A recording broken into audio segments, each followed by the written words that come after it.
Tammy Tansley here, glossy website version, an executive coach, mediator and consultant.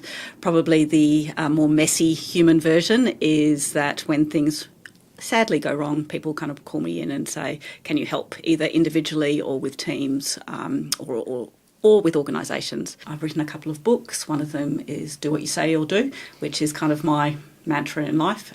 And my little bit of the planet, if you like, is just trying to make the workplace in particular just a little bit better for us all, to make us all kind of be a decent human, as we're about to talk about today, be a decent human. And welcome back to Do Yourself a Favour. I am so happy because I have Tammy Tansley with me today. Thank you so much for being here. I'm excited. Oh, me too. I'm so happy you're here. I have known about you and followed you for so many years, and I have to tell you, when I met you not that long ago, I was so happy that you were who I thought you'd be. You know that don't meet your heroes business? Yeah. I have had it happen, and I was just so happy that I went, oh, for goodness sakes, Tammy is who I hope she was. Before we started today, we were laughing because one of your recommendations on LinkedIn, the person says, Tammy is one of the best people I've ever met, and I've met a lot of people. And I thought, okay, that's a very good recommendation. I can get on board with that.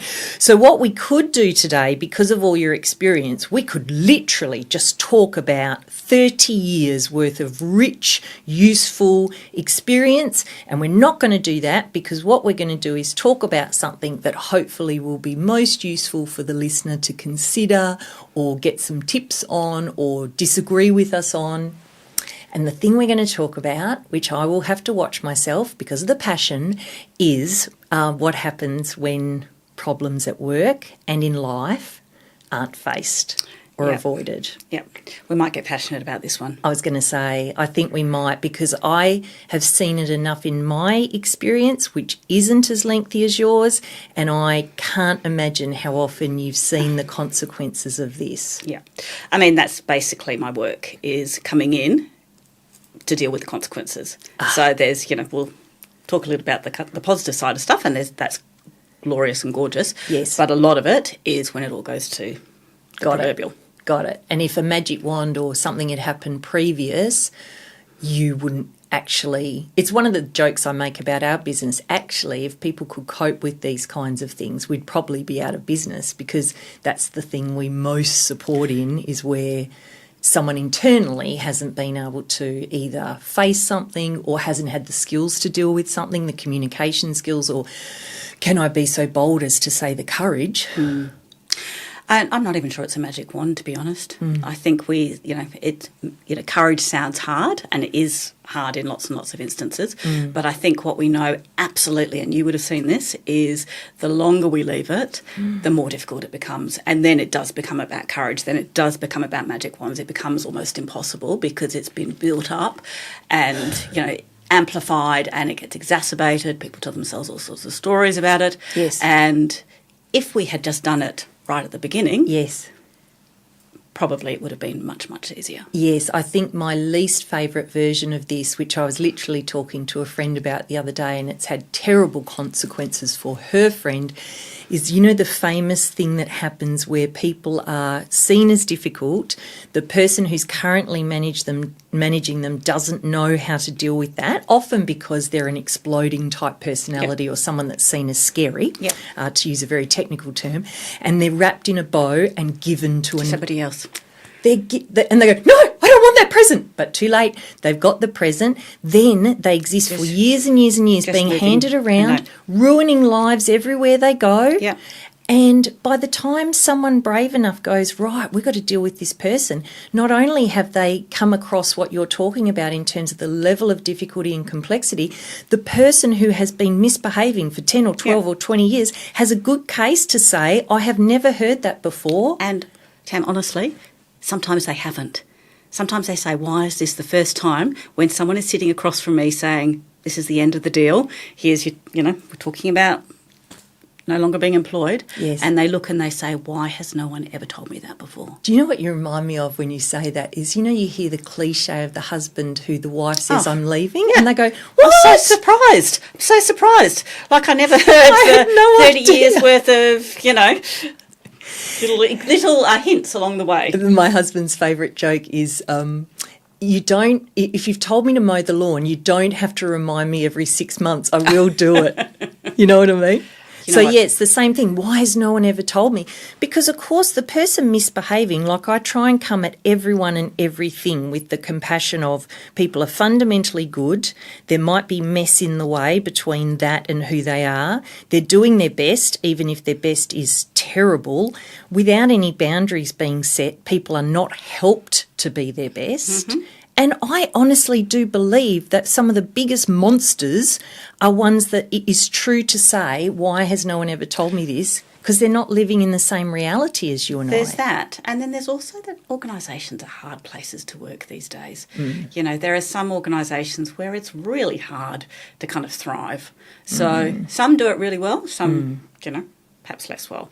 And so, you add all of that together, you add what we know now about neurodiversity. Yes. And, what a fabulous topic that is. I know. And, how people get misinterpreted. Yes. All sorts of things. It's really complicated. It becomes really, really complicated. It's interesting that you said that businesses or organisations can be very hard environments. I would agree, and I would say in many ways, whilst the focus is around how do we make these places emotionally safer, how do we do the psychosocial that's now become a big conversation, it feels like to me two streams are running. One where the rhetoric is we want people to be safe and happy, and with a very different reality of we have a bottom line, we have shareholders, we have outcomes. And I was talking about this with Tanya Hallett, who I had on recently, and one of the things I notice with people that are the most senior, not always, thank God, but often, the kind of nature that drives that level of ambition might not be the same personality that is human, open, communicative, safe. So I was telling the story recently of someone who, when hearing about pretty widespread bullying allegations in an organisation, said, does it really matter if we have bullies, if people are getting bullied, if we're getting good work done? Oh. I was like, that's an inside thought. That is both an insight thought and a not thought. Yeah, I have heard and repeat because I find it so abhorrent. Jeff Bezos is quoted, and I actually haven't confirmed this is true, so I will do that. But he was quoted as saying to his, $3 an hour employees, "I want you to wake up every morning terrified." Yeah. This is where I'm at risk of starting to yell. Yeah, no, yell away, because I'm like, so you add, perhaps someone who is a little bit spiky. Yes. You add possible, life itself. Yes. Can I afford to pay my mortgage? Can I afford to fill up my car with petrol? Yes. And then you add, and Jeff wants me to be terrified the first thing when I wake up in the morning. That doesn't really feel like a good way to kind of live your life, and it doesn't feel like you're really getting the best out of people if you start to put all of that stuff together. I think that's actually a key point that is one of my greatest frustrations, is people misunderstanding how expensive it is if we take the most heartless, hardline view. The thing that I can't understand why these really often intellectually bright people, if not emotionally intelligent, they don't understand how expensive it is to have people as upset as they are. And not just upset, because upset kind of implies, you said something that hurt my feelings and I'm a bit sort of, wounded. Good. But in many, many instances, deeply distressed, deeply unwell, deeply in a state of, psychological distress, which means that they can't actually bring themselves to work and actually do what it is that they are being paid to do. Physiologically, biologically, they actually cannot do that. So you're like, even if you were just going to take the most extreme bottom line view, yes, and you thought, all I want to do is to have the most productive employees possible, yes, fine. We know that if you bring terror, you bring all of that stuff, yes, that is the reverse of it, because people are like scared. And they can't think. They can't think. They cannot think. So, this stuff doesn't make a lot of sense to me. I'm like, you've got pretty, ostensibly smart people, yes, who behave really, really dumbly. Yeah, I think I'm very glad you challenged me on upset, because it's not the right word. If I look at my own experience at the hands of some of these people that we're referring to, it's been horrendous Yeah. and has had consequences up until now. Yep. But I think the reason maybe I unconsciously used upset, or even why people don't want to look at this area that they dismiss as soft skills, is partly a generational thing. Yep. Certainly, I don't know about you, but I was raised by tough parents who felt like the best way to help me live in life was to help me be tough. Yep, suck it up. Suck it up. One of my favourite memes I ever saw was I died when I was 5 and my mum told me to walk it off. Sorry, that's just brought up a few things. I know. We'll workshop it Sorry, after. Mum, if you're watching this. Like that, right? But that was what they were told, how to be the best parents. Yeah. Now, these people at the most senior levels, when Tanya and I were talking, she was saying, if she talks about psychological safety or psychosocial risk, one of the most common reactions she'll get is a tisk and an eye roll, like, oh, yeah, we've got this new effing law, blah, blah. The thing that I think it is exactly what you said, it is so complex because on one hand, I think the higher-ups don't understand the importance of this subject from the most fundamental element around the success of their company, what you mentioned, and I think what would be the greatest driver for them to understand what I'm saying. But I think it's coupled with, for many of them, a lack of self-awareness, a lack of willingness to look at what's driving their drive, a lack of awareness to be vulnerable, a lack of willingness to go, actually, I'm a bit insecure or I'm a bit something. So even to enter the realm of what we're talking about and to create this psychological safety, we know that referent power is vulnerability, honesty, willing to admit mistakes. For most people, especially in a corporate, I'm doing dit-dits, corporate cliched world, I think they think it's just too risky to be human. It's so interesting. I was listening to the growth faculty's Marcus Buckingham this morning. Right. And he has done a significant amount of research on what is the singular kind of thing that's going to make a difference in terms of leadership, all the good stuff that he does. Yes. And he came up with, I'm going to get the term wrong, but essentially emotional experience, which, an hour later he drilled down into love. And I was thinking, good on you, Marcus. And I was thinking if I were watching him live, looking at all of the corporate people going, love in the workplace, in business, that doesn't belong there. So I think you're right. I think, it is really complicated, and it's not just about the spiky individuals. It's not about that. It's about the systems. It's about all of that stuff. And, it's about the people at the top. The people at the top who generational, they're, often quite a lot older, have come through, the suck it up kind of era. Yes. But often, as we know, pretty high percentage of people who are sitting in the psychopath range who are sitting in leaders. So don't necessarily have that emotional intelligence. No. Probably are going to be rolling their eyes pretty significantly at Marcus's finding of love. Oh, yes. And, think that it's just you and I talking a lot of shit. That's right. A lot of navel gazing, a lot of pointlessness. Yeah. And as we're talking about this, a couple of things happen for me. One is that I think actually the most clever sell is having people understand the bottom line around this subject rather than be a better person and make a bigger difference. Cause people don't care. Nah. Actually, the people that need to do it often do not care. No, they don't. Do not care. They don't. I know a very important business owner in Australia who is, I have to be very careful how I describe this or they'll be identifiable. So they are not someone that is a believer or supporter of environmental initiatives. I don't know that they actually even believe in the idea of the climate crisis. But when environmental initiatives are a good financial decision, they take them on with great gusto. When I think of this, if I think of going into a business or helping someone, especially at the higher levels, understand the cost of this, I do think that would be the cleverest motivator. Now, we have, you know who, let's do worst case scenario. The CEO is literally a psychopath, so they have a personality disorder that is not able to have them quite literally understand what we're talking about. And that's not really, sadly, a worst case scenario, but yeah.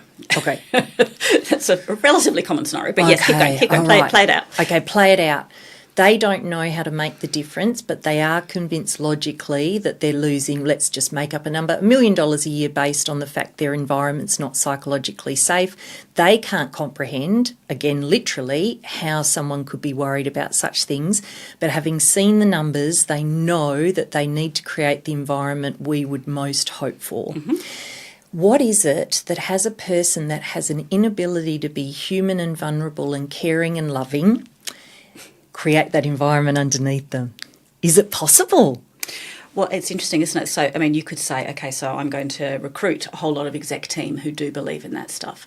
And then you think about that exec team's experience of their leader and the environment that they're working under, which would be the reverse of what it is that they've been brought in to actually achieve. Yes. So, look, I think anything's possible. Is it hard? For sure.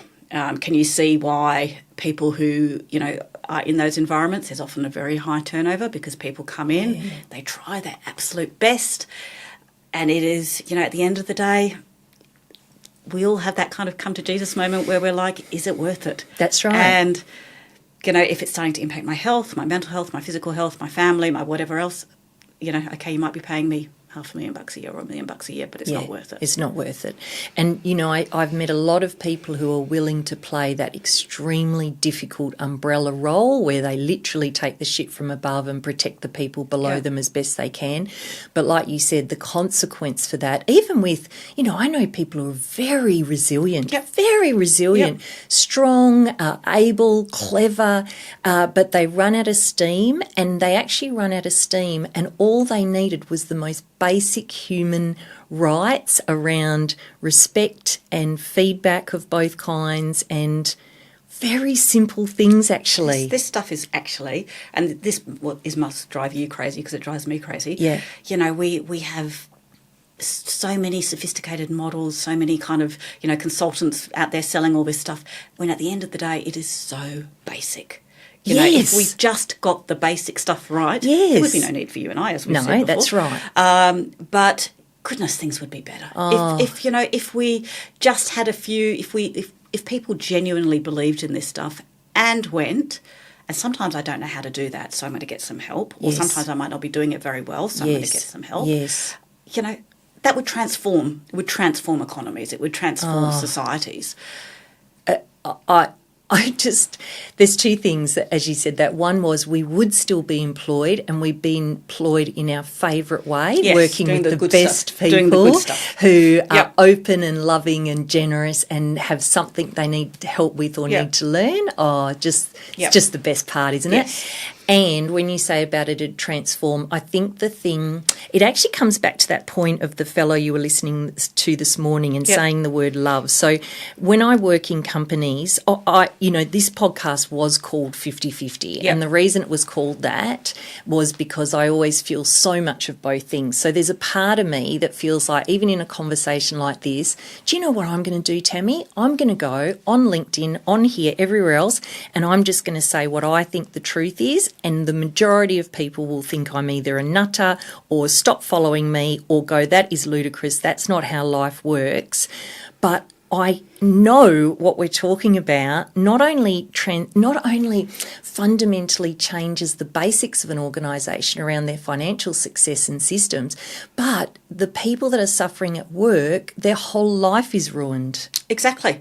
So absolutely. This is not just, a company is doing as well as it could be doing. Yes. This is society. Yes. Because people bring that stuff back. Yes. They play it out in their relationships. They play it out with their kids. Yes. Some dreadful shit happens in in all sorts of ways as a consequence of that. And then that goes on. And, and on it goes. It's like we talk about the beautiful ripple effect of when you're someone nice and loving, and that ripples out. And this, in the worst possible way, is the same.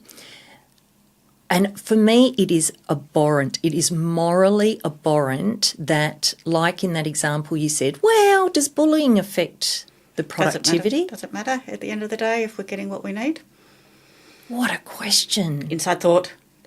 Inside thought, and what's going on inside that head.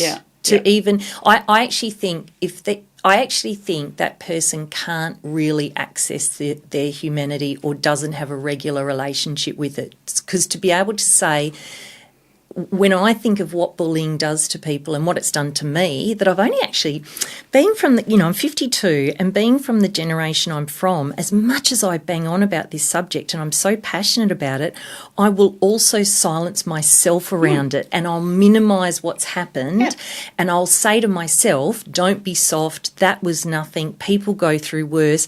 Just recently, because of course I do all this self-work as a part of here and a part of me, I really looked at some of the impact of when I've been very badly treated, and real psychological games have been played to increase the power or ego of the person playing them.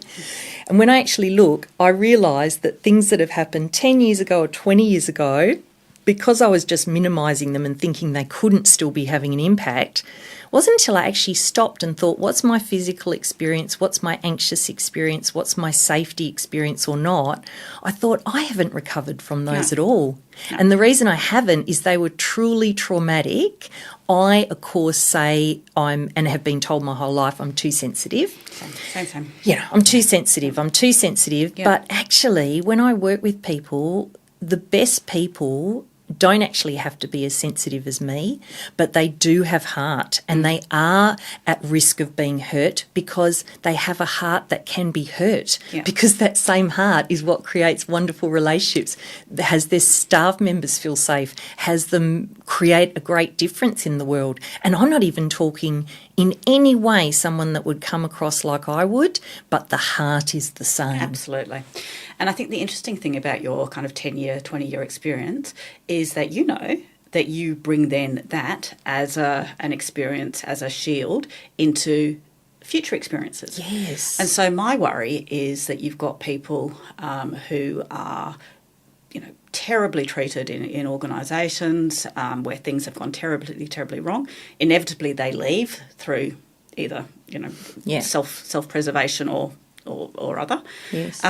But because that stuff is never really addressed, because it is just kind of suck it up and get on with it, they then come into their next workplace with a shield, with a perception of this stuff happens, and, there's already some stories that are being told about how people act and how people react to them on the basis of the experiences they've had, which is quite real. So, circling right back to our initial point, which is if you don't deal with this stuff, whatever it is, it comes out, it leaks out. Yes. It leaks out in ways that we don't know, that we can't predict, but it does. It absolutely does. Yes, and when you said about going into the next role, I remember I had a fellow in one of my classes years ago, and he was very, very badly behaved, which is very unusual. Yeah. And it was a 2-day course, and it was an internal course, and his colleagues were giving me the get him to behave look, right? Yeah. So I got hold of him at the break in the first thing and had a quick chat, but it didn't work. And at the end of the session, I said, listen, I'm really sorry, but you can't come back tomorrow. Yeah. You're too disruptive and it's not fair for the other participants. And he said, no, I've got to come back. I'll get in trouble if I'm not here. And I said, well, mate, I've got to be responsible for everyone. Yep. You're not managing yourself. I don't know what's going on for you, but it's not cool. Yep. And he said, I literally remember him saying, you can only kick a dog so many times, love. And I said, okay, what's happened? And he said, this is how I've been treated, and he didn't say this, but he was so cynical and bitter and hurt, and his way of trying to have some sort of power, as far as I could tell, was by being uselessly vocal, just to have someone acknowledge he existed. Exactly. Which is probably what we all did when we were kids.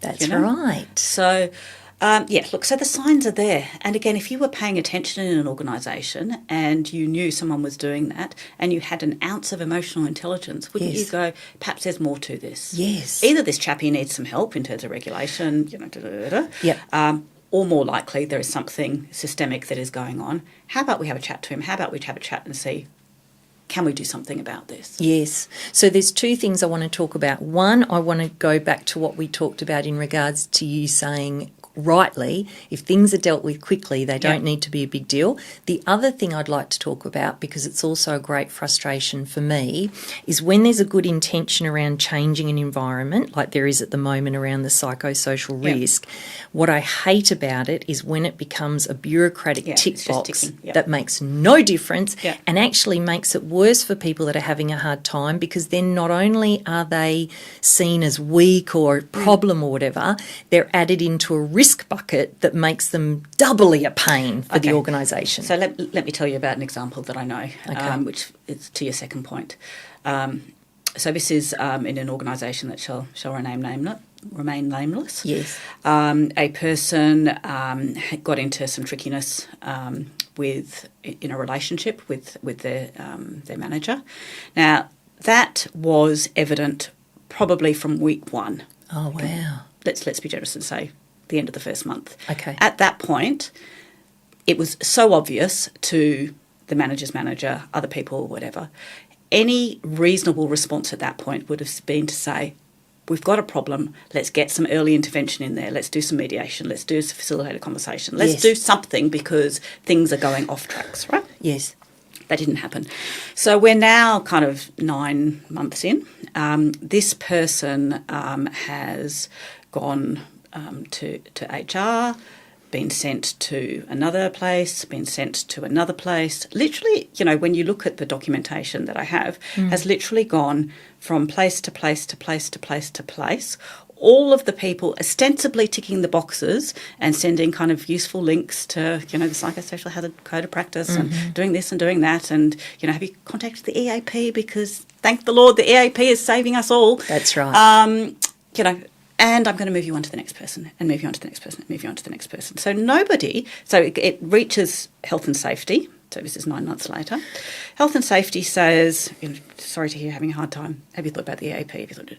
And I really, really, really strongly recommend that you contact HR. So we're back at the beginning. So we've done a 9-month loop. We've gone round and round and round. Hazard reports put in, complaints put in, bullying complaints put in, you name it, has done it, gone round and round and round and round in circles. And the person is absolutely perceived as a pain in the bottom. They are troublemaker. They are the problem. They now front up to work. They have got extraordinary anxiety, not surprisingly. Of course. Are they doing their best work? Of course not. No. Of course not. They're worrying about the relationship with the boss. They're worrying about, are they continue to be employed? Probably fair. All of that. Whereas if someone 8 months ago has said, okay, whether it's reasonable or not is not the point. The point is things are going off the rails. Yes. Let's do something about it. Yes. Instead, we've got now one, probably two, because I'm sure the manager's not feeling fabulous either. No. 2 broken human beings. Yes. So many hours of people ticking boxes and sending emails and the EAP. And it's going to blow, and it's going to blow badly. Yeah, it's going to blow badly. So in this scenario, as far as you know, was it that the manager was not the kind of manager that had the person feel safe? Look, was it a personality clash? What's your instinct? I think it was personality clash. I think it was a new manager, didn't necessarily have the skills. Potentially, as we know, new managers go in a bit hard. Yes. Probably had read Management 101, your set boundaries, all of that stuff. That's right. Perhaps came across as a bit micromanagey. Yes. Other person, perhaps a little bit on the sensitive side, misinterpreted that. Got it. Into a bit of a, So let's do 2 scenarios. Let's do early intervention, and we'll do it 2 ways. One is in the case it's fantasy. Yeah.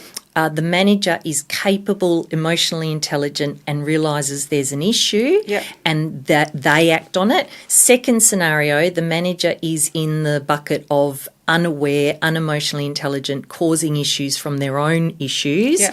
They won't be able to do anything good. So let's start with the easier of the 2. Yep. What could have happened? You've started to talk about it already, mediation. What could have happened that didn't in that scenario? So I think as soon, as I said, within a week, days, it was really evident when you look at the paper trail that there was going to be a problem. So I think if I were the manager, hopefully with some emotional intelligence, I would have thought, okay, things are not going right. My starting point always is not the other person, but me, because we always like to look at the other person, Yes. what the other person is doing. So, Yes. emotionally intelligent management, I would have gone, what am I doing? How am I fronting up to this? New manager, what is it I need to know about the scenario? Did the person apply for my job, for example? Are they feeling Perfect. a bit, what's the broader context here? Why might this person be responding the way that they're responding? And what am I doing to exacerbate that? What am I doing inadvertently, probably, that is causing that? So I do a bit of internal sort of self-reflection. If that didn't get me very far, perhaps do a bit more exploration of what do we know about the other person, what's that context piece. But pretty early on, I think if that kind of reflection stuff wasn't getting very far, Yes. I would be either going to the person and saying we need to have a chat, Yeah. which might not work, right? Because That's by right. then the relationship has already got a bit fractured. By That's then right. the safety isn't necessarily there. But I would be getting help. I would Yes. be getting help from possibly not HR in this case, Yes. with the greatest respect to all the HR practitioners who are listening there. Yes, yes. But I would be getting help from someone who knows how to do this stuff, who is skilled, who can bring two people together and say, this looks a bit tricky. Yes. What's going on? Yes. Or maybe not even bring them together, but let's talk to employee. On the basis of it, it looks like things are not going so well. Yes. Tell me about your story. Tell me, what Yes. are you bringing to this? What's person's come in a bit heavy-handed. Okay, that's easy fix, Right. right? So, emotionally intelligent manager, that's what I would have done. Yeah, and if I think, situations like this always make me want to start crying. And we'll do the second scenario, and we'll make it that in this case it was the second one, just to give the manager a bit of freedom that they couldn't do it. Yeah. But when I think about that person, whatever they are as the employee, if I can imagine if you came in and I'm very upset and fractious and defensive and whatever's happening for me as an employee, and you, Tammy, come in and go, Tam, tell me all about it. Tell me. And I go, oh, thank God, and all of my worries, and I'm safe and I can tell you, and I know because of who you are and who you're being with me that you're not going to drop me in it. When I imagine that and the ease and safety of that versus the 9-month hell of nothingness apart from bureaucracy, and let's be fair, with probably very well-meaning Intentioned. people, Yep. absolutely. Busy people all trying to do and their thing. who all live in a culture of do not use the word love. Yeah. Bureaucracy is everything. We have systems in play. I almost need to write an article. I'm mad as hell and I won't take it anymore. I'm sick of everyone having taken the wrong pill and having it that the corporate world has to be as it is. Yeah, anyway, agree. enough about me. Made him a he. Emotionally intelligent manager. I love what you said, and you can imagine, let's play it out. You come in and speak to the employee, or you come in and talk to the manager and the employee. What do we think our most likely outcome's going to be based on your experience in the past? If we have an emotionally intelligent manager, then the emotionally intelligent manager realises that the experience of the employee, that their intent, which has been to come in, new manager doesn't really know what they're doing, has probably been a little bit over-enthusiastic, very, got great ideas, wants to do things, really, really cool, has been misinterpreted, has been viewed in a way that has not been helpful to that person. Yeah. So I think probably pretty reasonable outcome to expect is actually that kind of micromanaging stuff was probably a bit excessive. Let's pull back on that. Actually, employee, you've got some really great ideas and I probably didn't pay enough attention to that. And actually me, manager, I'm a new manager, I probably need to get a bit of help. So how about I go to your training and, how about I get some skills around how do you do this stuff? Because, and here we can get on another little soapbox. Yeah, perfect. We put these people who are technical experts into a manager job and go forth and manage other human beings without giving them any skills. None. Nothing. And so, Nothing. poor bugger turns up, first day of manager, yay, great, good for me, and I have not the slightest, foggiest idea what to do. No. But I've got to do it because I'm now being paid and people have got expectations of me, so I'm just going to, fumble my way Of course, I'm going to fumble my way along. And of course, there is no space to be a manager as a time issue because they've got a full job to do as well. So they're not trained unless they're a gifted person in terms of emotional intelligence and communication. Even if they haven't been a manager before, they're learning something new for the first time. Then they come in, there's no skills. Look, in an ideal world, they do come to our training. But what we've realised is, even training, it's treated like a panacea. Yeah, when it's not the actual thing. You can't. Look, yes, if you do the training, do the follow-up, do the coaching, that's why we have training followed by coaching and because you have to try it out at work. Yeah. Now I'm going on a side thing, but, and I shouldn't talk against my own industry, or certainly my previous industry, but Andy and I wrote an article about, we are trainers who don't believe in training as a standalone intervention. Look at assertive communication. I used to train it at AMWA. All these poor people had come in, many of them who were badly behaved at work, and no one had spoken to them, so they said... Send them on the AIM course. Secretly send them. Why am I here? I don't know, love. But what I'd say to them at the beginning is, now, who came in this morning hoping that by the end of tomorrow you will not be afraid to have an assertive communication?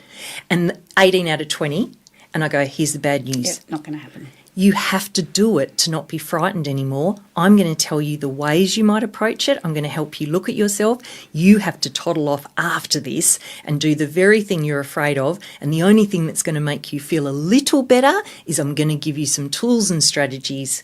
But it's the practice, right? So that was a sideline about... It's the practice, but it's also noting that some people's personality is completely conflict avoidant. And, for personality reasons or often for, pretty tragic kind of, childhood type reasons. Yes. So there's personality, there's, personal history, and then there's the context of the organisation. If the context of the organisation is if you say assertively to your manager, I'm not going to do that, and your manager is Jeff, from... Right. How's that going to go down? So... Right. Yeah. Okay. Yeah, no, it's perfect, right? And the other element that you just made me think of is back to your point around, if you get to a certain level of success technically, you're going to be a manager. There's few organisations that do it, but when they do, I just praise them internally. The technical specialist who never becomes a manager because people aren't their thing, and they do an excellent job and they get a financial promotion and they get a title promotion and they're respected and seen as how excellent they are, but they don't and they never look after people. Yep. And I can't tell you how many people I have worked with over the last 30 years that have said, I love my job, except for the people bit. I'm not very good at the people bit. I don't like it. I don't think they really particularly like me. But I love these numbers bits. I love the engineering bit. I love the science bit. I love the food quality bit. But I can't do that. And how much does that tie into our very topic? They get a difficult person. They never wanted to manage them anyway. Yeah. And then, of course, they are not going to have that conversation because they don't even like the pleasant ones, let alone the difficult ones. Exactly. So they avoid it and put it in the bow, send them off if they're lucky. This is really tricky. It's tricky but so simple, because if we look at this stuff and we go, actually that person, they are a high performer, but as you say, let's keep them in that kind of technical expert sort of sphere and reward, encourage, all of that sort of stuff. But we don't. There are very few organisations that do that. Very few. I actually only know of one, and I can't even name it because it was so long ago I saw it and I can't recall which one it was. I understand why financially people make the decision to manage, but again, back to the money, the difference it would make to have fewer good managers that manage as their profession. Yeah, right. That's the job. That's the job. I hear this folklore, Tammy, that in the old days, if someone was a manager, that was their job. Crazy. Crazy talk. So, look, it is going to be interesting, and you've prompted something. So if now we can get Claude or Perplexity or whoever to build us buildings and build us spreadsheets and do all of that stuff, and a lot of the technical stuff is going to be done by the robots. Yep. Maybe there's a case for a bit of humanity coming back, and that the few people who are left doing actual, whatever it is that they'll be doing, that maybe there will be some of that comes back. Yes. I don't know. Well, I think it will become not just about the bottom line, which we already know how much money could be saved. I also need your help. We're going to rename soft skills because we're sick of that term. They're the hardest skills. They are the hardest skills. I heard power skills, but power skills sounds a bit...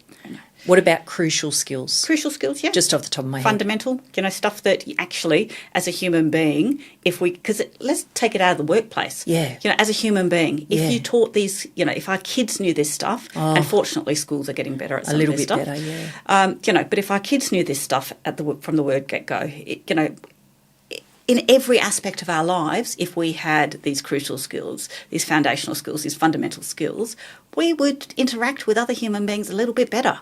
And anxiety would be reduced. The number of people who tell me now they're anxious because of the world we live in and the leaders leading it, and because there's that ego-driven, hate-based, fear-based atmosphere, people feel really unsafe. And actually most people are really good.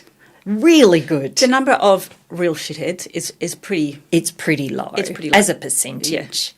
Yeah. Sadly, a high proportion of them are quite senior. Yes. But really, in real terms, most people, I think, and I have always believed this, come to work wanting to do a decent job, not wanting to piss people off, not wanting to hurt people. Yeah. Now, sometimes intent versus impact, as we know, doesn't necessarily work that way.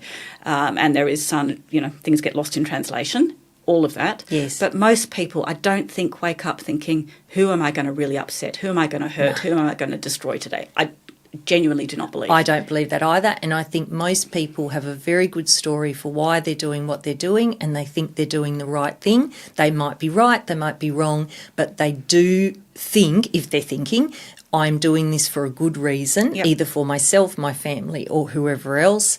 I think you and I have a wonderful ability to see what we're saying about people, because like the very topic we're talking about, when there is psychological safety, you will create the best in people. Absolutely. I say when I'm coaching people to coach people or coaching people to manage people, I say if you can get yourself, like you said about that manager taking responsibility first, if you can get yourself into a space of love and respect for the person as a human being and having the strength to set boundaries if their behaviour isn't working, I have seen...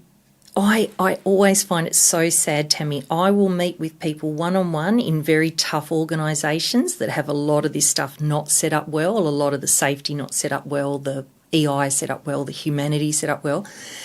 When I meet with them one-on-one, I get to understand just how wonderful they are, who's at home, what's happening with the children, what they're struggling with themselves, and they are so easy to love.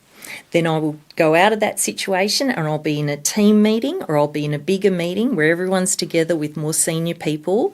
That two things happen. One, they try and pretend I don't exist in case I let anything slip. Vulnerability, And secondly, they're almost the diametric opposite person to the one I was talking to. All the barriers, all the defences, all the toughness. It's like a... And they've got the spiky wall up and they're all spiking one another, and they're so hurt and frustrated going, I know who you all are and this is not it. Yeah, absolutely. And so absolutely, how do we create the safety?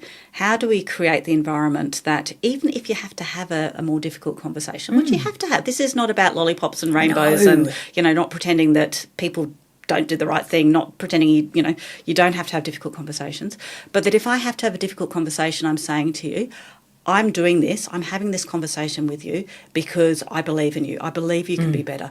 I'm having this conversation because I've got your back and I don't want you to, for things to come unstuck. And so you preface it with, this is why we're having this conversation, to create the safety, not the shit sandwich. We're not doing that. We can come back to that. But we preface it with, you're going to hear some stuff that might be a bit spiky, might be a bit tricky, that might make you go, but I want you to know what my intent is. And my intent is, I want to keep you safe. I respect you. I care for you. And I'm doing this. I'm giving you this stuff for those reasons. Yeah, and even as you say that sentence, because I'm a method actor and I pretend I'm the person you're saying it to, I go, I just feel healed.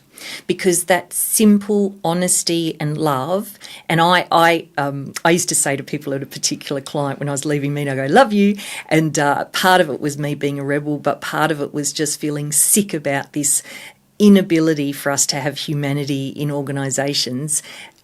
Yeah, anyway, the thing you were just saying about setting the expectation, I was helping a manager the other day who's got a very difficult situation. It's actually the end of the long story, so it's the worst version. Yep. Staff member who's underperformed for years Yep. and not been promoted for years and got more and more anxious. Yep. As the business has had more difficulties in that area, they haven't been able to carry this person, Yep. so they've been on a performance improvement Yep. plan. As they're on it, of course, they're getting more and more frightened, more and more defensive. It's awful. This particular manager says to me, you know, Tam, one of the hardest things is I actually have had lunch with this person. I know about their life. I care about them. And I'm the one who's likely going to have to fire them. Yep. And I said, I really get that. And one of the things we say at Discern all the time is be explicit, self-disclose. I said to him, you can say at the start of a difficult conversation a version of what you just said. I like you. I care about you. I want the best for you. And I need to talk to you about what's working or not working because it doesn't work anymore for you not to understand if this is right for you. Yeah. Yeah. And there's something about that, Tammy. There's something that we've all been taught, and I'm hoping the generations coming up, they seem to be better at honesty because they've been brought up in a safer environment largely. But this idea of people, I say first that, and they go, what? And I go, yes, tell them the truth. And they go, the truth? But I feel nervous about the conversation. I say, tell them you feel nervous, you're worried how it'll go, you care about them, you hope you'll be able to help, and that you're going to have to set some boundaries or set some expectations. When you said this is not fluffy, duffy, lolly stuff, I think the reason people are so happy to make a mockery of the thing that we serve the world with is because they know it's the opposite of soft, it's very difficult, and actually to be loving takes a level of courage that hate and fear just does not take. Yeah. It's very easy to be that other way. I think also, you know, when I was thinking about, you know, you saying, you know, if someone like me comes in and says, tell me your story, and the power and the impact that has if it's done well. I think a lot of managers, I know a lot of managers, are really scared about doing that because they're like, what if someone discloses something that I don't know how to do? That's right. And so there's almost this sense of I can't talk to another human being in a compassionate, kind, loving way because when they bring up, inevitably, whatever it is they're going to bring up, I don't have the solutions, I don't have the answers. And so I think there's something around how do we support our managers to say, you don't have to have the... In fact, you can't have the answers. No. We know that as coaches. You don't have the answers. No. You can't have the answers. It's dangerous to have the answers. What you absolutely can do is sit, listen properly, listen deeply, listen empathetically, and then support the person to get actual help.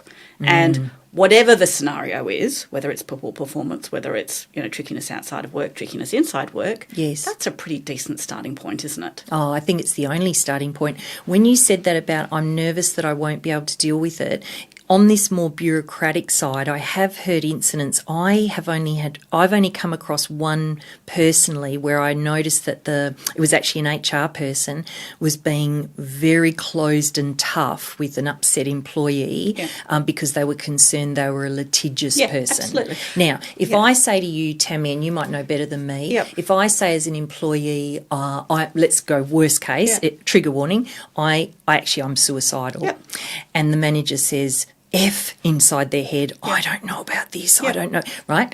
Is there actually a risk that if they say the wrong thing, they will be held liable or the company will be held liable? Is there an actual risk or is it only a perceived risk in this scared world? Look, I think, you know, without knowing the absolute exact details, I think most of it is a perceived risk, and most of it is this, particularly when it comes to things around suicidal ideation and other really extreme domestic violence, family and domestic violence, things that are really extreme. I think there is reasonably an absolute terror of not getting it right. Yes. So it is not that people don't want to help. There is, I don't want to say the wrong thing and make it worse. Yeah, and make it worse. So I don't think it's even necessarily that I'm scared that I'm going to get sued. I think it is I'm scared that if I say the wrong thing and something bad happens, that's my fault. That was because it was me. That was because it was me. It's like when we talk about grief and people avoiding someone who's grieving because they are so frightened they'll make it worse. And they'll say the wrong thing. And then we know that absolutely almost always what the person wants is for the person to be there, is to talk about the person who's died, even to say, look, I'm going to say something. It might be the wrong thing, but I'm here with you. Yeah. Rather than, I don't know what to say, so I'm just going to pretend that nothing's happened. And people come back into the workplace after a significant other dies, or they've had a miscarriage, or something dreadful's happened, and nobody mentions anything. No. And you're like, what? Or avoids them. Or avoids them. So they have an extra grief on top of their grief. But that, even though this topic isn't about grief specifically, it actually matches to the whole thing we're saying, because if the corporate environment, in quotes, is financially driven, tough, professional, unemotional, love, no, what is that? All of those things that have become the cliche, I would say, since the Industrial Revolution. So for me, the lack of ability to deal with grief matches into that, because if I come into work, and like one of my old bosses used to say, your emotions go in the bucket, you can pick them up on the way out. If I come into work like that and perceive work that way, and then someone's grieving, it doesn't match, right? Because if there's no humanity there, there's no humanity there. I can't talk to you about something personal. I might get it wrong. It's not appropriate. A lot of people will say that. It's not appropriate. So it's very meta, right? It's what are we fundamentally saying? We're fundamentally saying if humanity can come in early, if responsibility can come in early and look at what one is actually doing to impact others, these things can be resolved. So let's go back to our emotionally intelligent manager and then go to one that's not so much. The emotionally intelligent manager, they have the skill to be able to go, I've realised I've made a mistake, and speak to the person directly, or they realise, I don't think they're safe with me anymore. I'm going to get some help to have a conversation with them, or I'm going to get someone to support them and me. That all happens, and the staff member feels heard, empathise with, they feel like the manager's taken responsibility. I mean, I would hope for a potential outcome. Do you see the outcome I'm hoping for, where over a period of time there is a resolving of the relationship, things can work? Absolutely. I think, you might never be best buds. There might always be a little bit of tension. Yes. But can both parties turn up, do what they're paid to do in a way that feels safe and okay? Yes, absolutely. Right. Yeah. So I think that scenario is relatively easy. More tricky is when the person is not emotionally intelligent or worse. Yes. And genuinely perceives that the other person is the pain in the ass. Yes. And look, let's be honest, maybe the other person is the pain in the ass. Oh, absolutely, they could be. And that me, as the non-emotionally intelligent manager, has done nothing wrong. It is all the other person's fault. It is. And that I am exerting my rights, responsibilities, obligations as a manager to be micromanaging, to be, whatever. And so you get really kind of entrenched positions really kind of early. I'm right, you're wrong, and vice versa. That's right. So, you and I have got kids. We know how well that works. So well. Not well. So well. So we know how that sort of plays itself out. So then I think the organisation has got an obligation to be saying there is something that is not right, and where there are clues, right? So we've got the employee who is sending off emails to all and sundry, who's going to HR, who's going to this, who's going to that. So the organisation is not unaware of this. So the manager is unable or unwilling to do anything about it, but the organisation knows. The manager's manager knows. Yes. The manager's manager's manager knows. Yes. Right? So organisation well aware. It's also taking quite a bit of time and energy at this stage. Yes. So talking about money, lots of impact here. A lot of money. So if the manager is unable, unwilling to do something, then I think it's incumbent on the organisation to say, there's a problem here, and we need to perhaps come in with a bit more assertion than we might otherwise do if there was an emotionally intelligent manager. Yes. But again, we've got to nip it in the bud. Yes. Let's nip it in the bud so that we can get it out, and, we bring in some experienced people who can work this stuff out and manage it. Then otherwise, what we're going to have, which is in the scenario that I'm talking about, 9 months later, we've got people who ultimately end off going off on work cover, stress claims, costs many hundreds of thousands of dollars. Yes. We've got, the manager first manager's job probably, will never be the same as a manager because that first experience was pretty bad. So not even considering how much time and money it has cost going round and round and round the circles and the lost productivity. So if you think about it in that kind of context, when the organisation sees we've got a problem, the manager can't or won't do anything about it, that's our job as the organisation. That's my job as the manager's manager to say, actually, things are going off track. my job is to mentor, coach you to get things back on track. If you can't do it, then I'm going to do it for you because that's my job. That's right. So as a parent, if we see that our kids are putting themselves in danger, we don't think, I'm just going to hope that they work it out. We grab them before they, go onto the road, or we, make sure they don't stick their hand into the PowerPoint. Yes. It's the same thing. So if it's clear the person's not getting it, then we need to do something about it. Yes. And I think there's something about organisations that, I don't know why, it's become...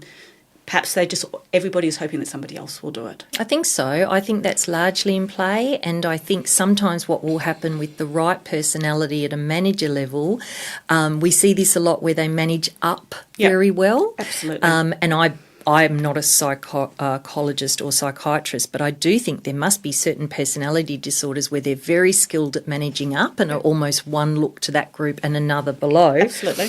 So I've seen examples where the one-up manager says that can't be right because they're awesome, the manager.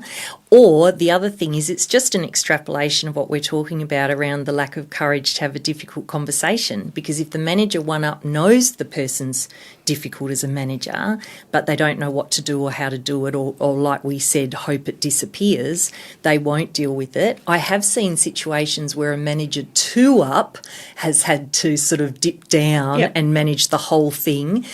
It's kind of like, which layer are we going to hit humanity? Which layer are we going to hit responsibility? Which layer are we going to hit emotional intelligence, right? And so I think all of that's true. And I think as you were talking about that, one other thing occurred to me, which is in this scenario that I've been talking about, there were many, many data points. So not only is it about the manager's manager, and I think the manager's manager, you're quite right, there's a lot of impression management that goes on. So that absolutely can be an issue, and it can be about the difficult employee. But if there was a way that organisations were better at bringing the data together and saying, okay, so this person, difficult employee, has had 6 different contacts with HR and HR adjacent and health and safety adjacent type things, has raised these sort of complaints. Manager, interestingly, other people have made let's look at the data. If we can't do it from a humanity perspective, if we can't do it from an emotional intelligence perspective, if it's too tricky to have the conversation, is there something around using the data to say, even just on the face of that, we've got a problem? Yes. And now when we're referring to the ability of AI, there are literal people that manage data in organisations, ideal, but if there's not that person, or it's not a possibility, or it's seen as too expensive, we know that the systems for this kind of thing are getting better and better and better as to, well, how do we get that information and how do we find out what's happening? I can think of a situation where a whole I want to say stratosphere, that's not the right word. A whole layer of staff at a particular level were having an experience of the layer above them. So it was a real cultural thing. Yep. And the layer above the ones that were all having the difficulty were in a culture, very fear-based, performance-based, systems were missing, real schmozzle. Yep. And then the layer above that, there was a human person. Yes. I was an external consultant, and I went to the human person and said, because I had been trying to impact this middle group, having heard the upset of this lower level, I'd been trying to impact the culture of the middle group unsuccessfully. I didn't have the power, I didn't have the connection, and the culture was one that didn't have them open to me, right? It was a closed circuit. I go to the human above it, who had actually just been put in that position but very experienced. And because I knew they were a human, I said, I need you to know what's going on, because it is, for me, it is unacceptable and immoral how much the people at the level I'm working with are suffering. And when I say suffering, going back to what we were talking about, their whole lives were ruined. Their relationships were struggling. Their children were stressed. They were horrible. One fellow in particular I remember, because I found out how much that bottom layer was helping the layer below them.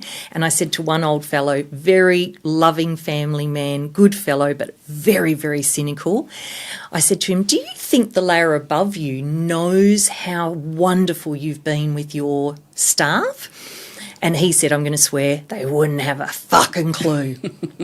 And I said, I don't think they do have a fucking clue. And so my heart's broken in all these people suffering. Then the next layer's really just trying to survive and succeed, and very particular personalities have been chosen, not potentially for their humanity.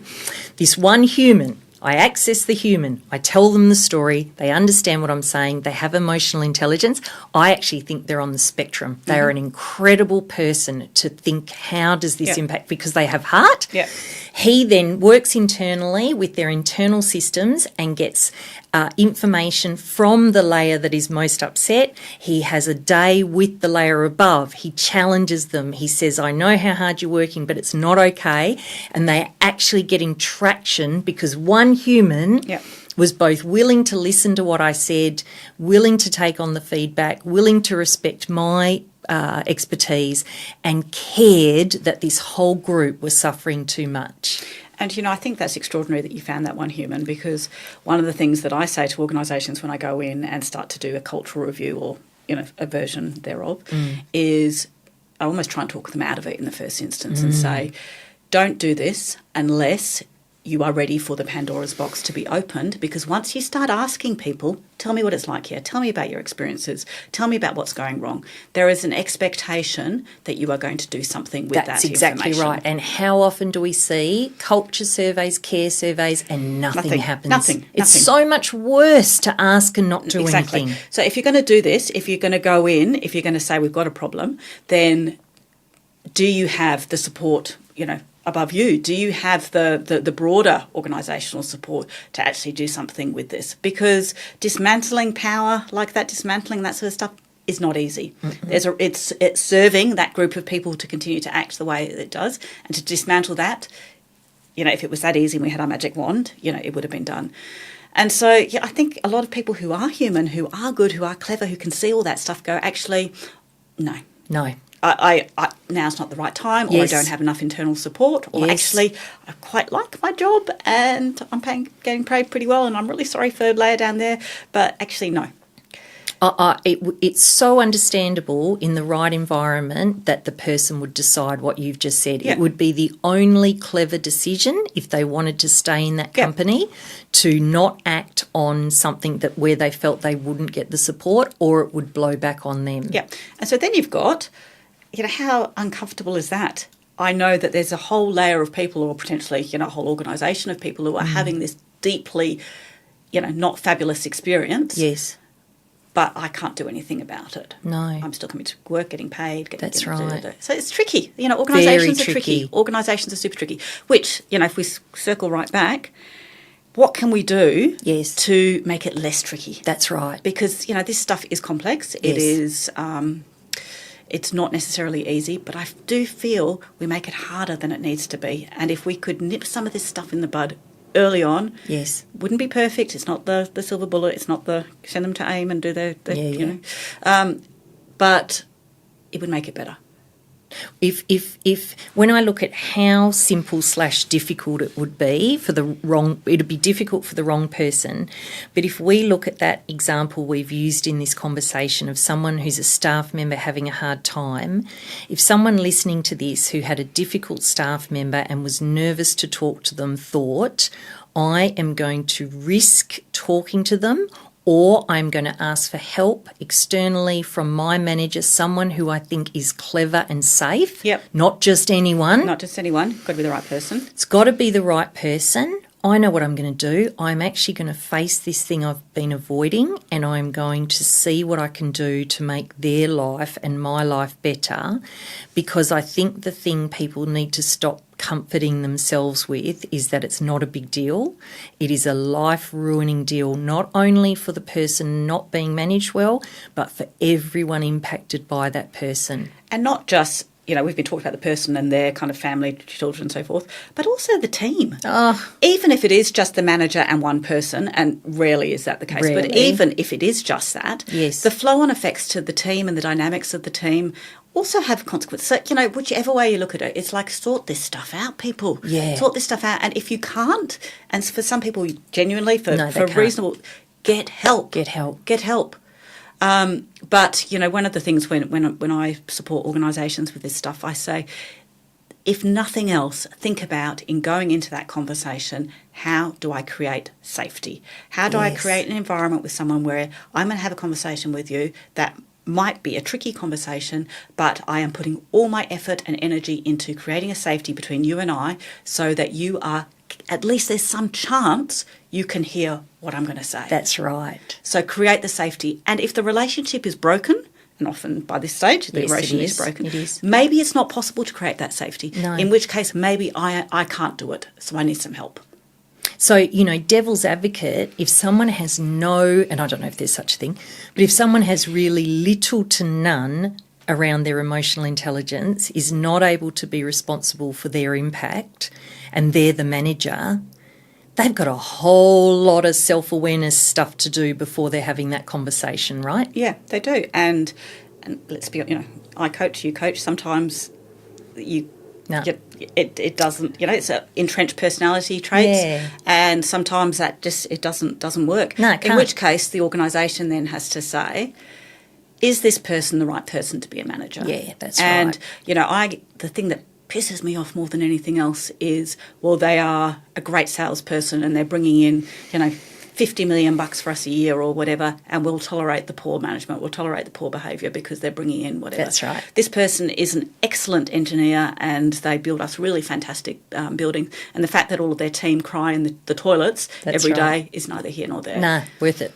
So, surely in 2026, Tam, we have evolved beyond this, surely.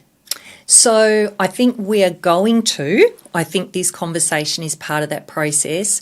I do think there is an element in the more hopeless part of me that knows there will have to be also a generational change for people that are dead certain at their age and stage that they are right and disinterested in anything we've just said.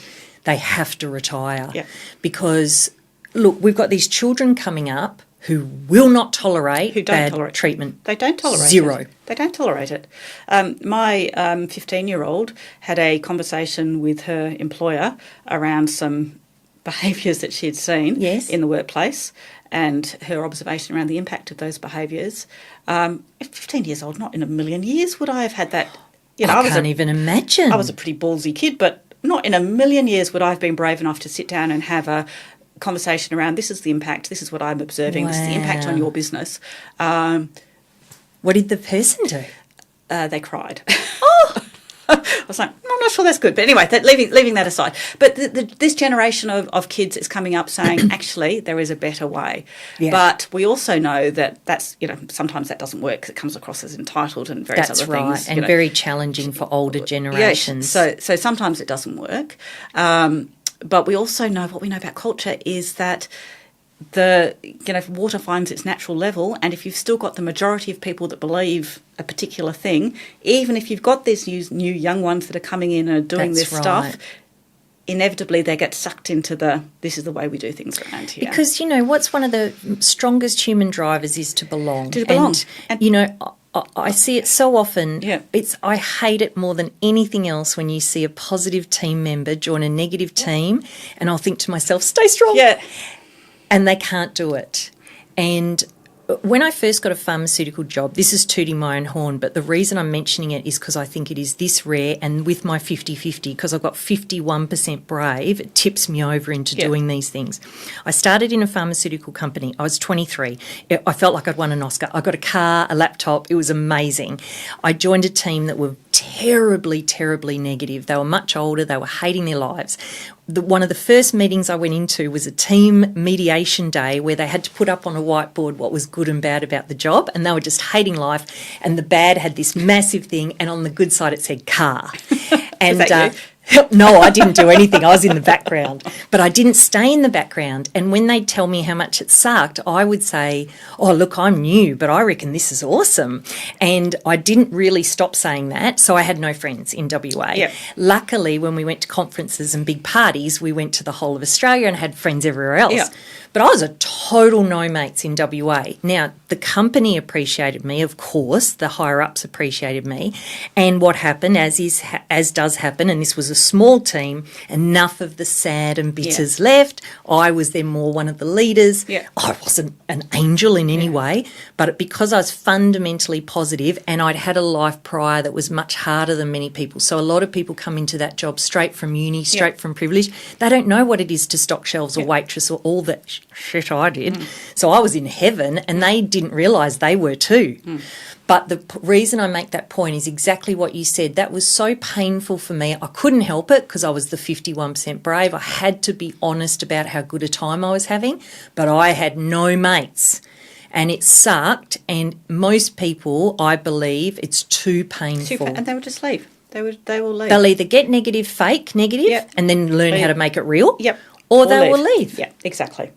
So I think, that belonging piece, you're absolutely right. That is fundamentally, and that's what makes this stuff hard. You want to come to work, you want to be part of something.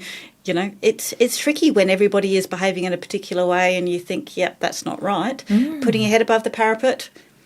No. And particularly the more senior you become, the consequences of that in terms of income and reputation and career prospects, pretty easy for my 15-year-old. She's got nothing to lose. Yeah. She's got bank and mum and dad to still support her. That's right. Much more difficult when you're 50 and you've got a, whopping mortgage and, kids to put through school and da-da-da. So, and a whole ego structure in place that says if that falls apart, I'm nothing. Yeah. So, there's layer upon layer upon layer. But if we go back to the fundamental basic, if you know you cannot manage people or don't like people, you could make a moral decision or at least think about it. Either what can you learn or how can you get better, or is there a role you can do that's satisfying to you and doesn't manage people? Absolutely. If you are going to be with people, what is it that you can do to communicate in these first moments of difficulty? We say if there's a difficulty with a staff member, really it should be addressed within 24 hours.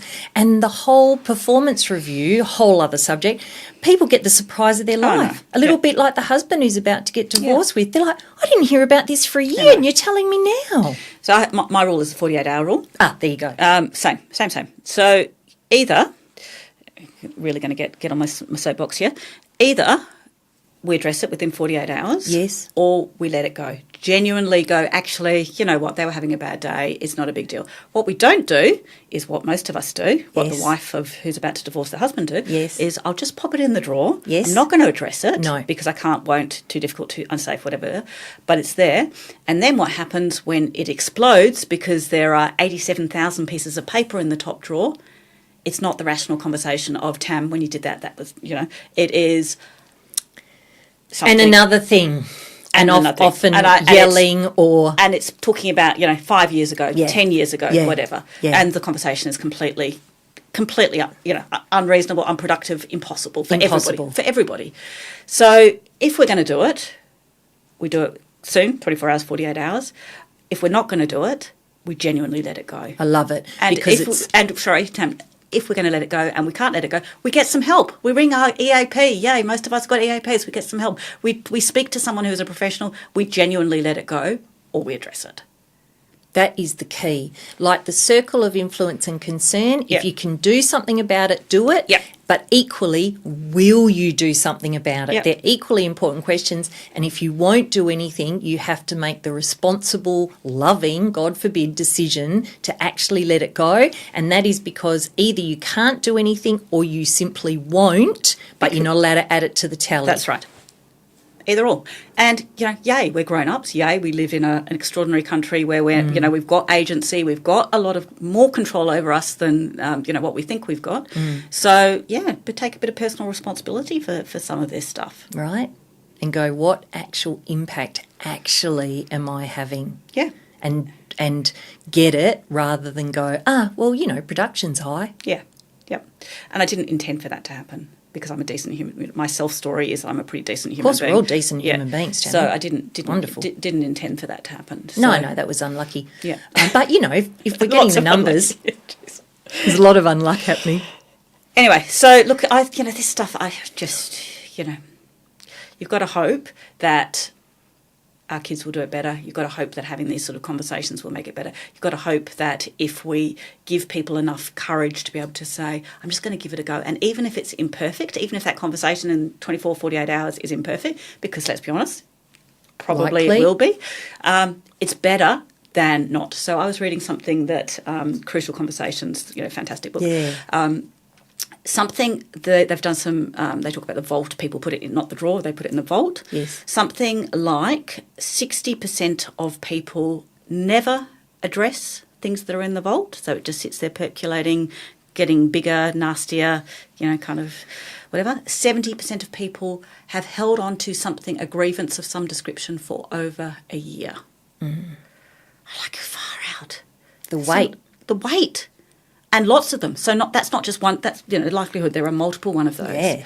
Think about all the, space that's taking up in your brain that could be used for all sorts of creativity, positivity, emotionally intelligent, love, all the good stuff. But instead it's all being fogged up by stuff in the vault. Yeah, and I'm actually going to do a piece to camera about this around something I realised, and again, as a non-psychologist or psychiatrist, one of the things I realised only a couple of days ago when I was looking back at these really bad things that happened to me, I realised who I was most mad with was me. Yeah, for not doing anything about it. So when you put it in the vault and be angry at the person, my favourite line, when you feel resentment, you drink the poison and hope the person dies. Whoever wrote that, thank you. Yeah. Not realising I had literally done that, but I thought I was feeling resentment against the other person, which felt hopeless, and what can I do about that, and they're evil, and whatever story I was saying. When I looked at who am I most mad at, I'm mad at me. And then I realised if I can let it go by forgiving myself for not being able to confront the person, and I had many good reasons why I didn't, but let it go for me. If I need to write an angry letter, fine, and burn it. You're not sending that. Too late now, but you write it all out. And then, I'm sorry, Tamara, younger Tamara couldn't protect you like I would now. Yeah. And I'll talk about it in my piece to camera, and I'll tell you when it comes out. But I actually have an example of where in more recent times I was treated really dramatically badly, not in a corporate setting, in a public setting. But because I stood up for myself instantly, I don't love thinking about what happened, but the level of distress is probably 10%. Of the stuff where I didn't stand up for myself. Yep. It is probably less than 10%, even though the event was much more dramatic. Yep. And it proved my point to me. We're mad at ourselves when we put it in the vault and don't challenge. And we also think people are more powerful than they are. We think if they exploited us, or if they manipulate us, or if they're an unreasonable person who tries to scare us, that actually we're going to die. Yeah. Or something bad is going to happen. Really bad. And look, the reality is often people do explode. Often people do behave in ways that are, not ideal. Yes. But that is still better Yes. than holding it in for years. For years and years and Terrible. years. So, I think, aren't we wise? Look, I think we do have a level of wisdom, and I think one of the things that I think is most useful is for people like us to also be honest about our weaknesses, what we struggle with, and, we do what we do because we do have an understanding of this area. But certainly, I know for you as an authentic person, or me, there is no la-la land that I am somehow superior in any way. I have an understanding of one small area of life and I try and apply it. And even as I've shared here so many times, as I try to apply it, I realise I've stuffed up in another way. Exactly. Two things occur to me as you say that. One, my mum always says to me, lucky we're so perfect. Oh, that's so cool. Indeed, we're far from that. So lucky. But also, having teenagers keeps you real, doesn't it? Having a child is the best spiritual practice. Oh. My brother says this great thing. He goes, the Dalai Lama, so wonderful, rah. He goes, no wife, no children, no house, no job, people looking after him every day. If you want to be freaking Buddha, get married and have children and have a job and deal in this Western world of weirdness. And I'm like, that is right. My son, I'm not allowed to talk about my son, some fellow I know who's 11, if I want to know how badly I'm doing stuff, I've got the perfect little person. It's wonderful. Yeah, no, I get real-time feedback. Don't worry about the 48-hour rule. Oh, no, you're not waiting. I'm not waiting either. Mum, I didn't like how you said that. The other night we literally had a conversation where he said, I don't think that was fair you said that. And I said, but I was just telling you what I expected of you. And I literally said out loud, because I do, I said, I assumed this was a benevolent dictatorship, but it would feel that you think we're somewhat peers. And I said, I really need to figure out how to do this because, Grandma and Pa, of course he doesn't know that, but Grandma and Pa, there was none of this. I'm not really happy with the way you expressed that, Mum. No intent versus impact. None of. No.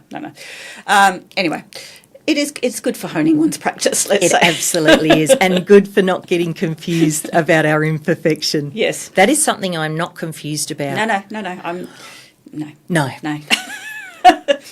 Loud and centre. Loud, yeah. Where the things are that I don't do particularly well. That's right. They're very clear. Yeah. They're very clear as well, right? So yeah, I think if we can have compassion for one another, compassion for ourselves, back to the original point, if people can love themselves and love others in whatever corporate term you want to use for that, compassion or respect or openness or empathy, the whole world will change.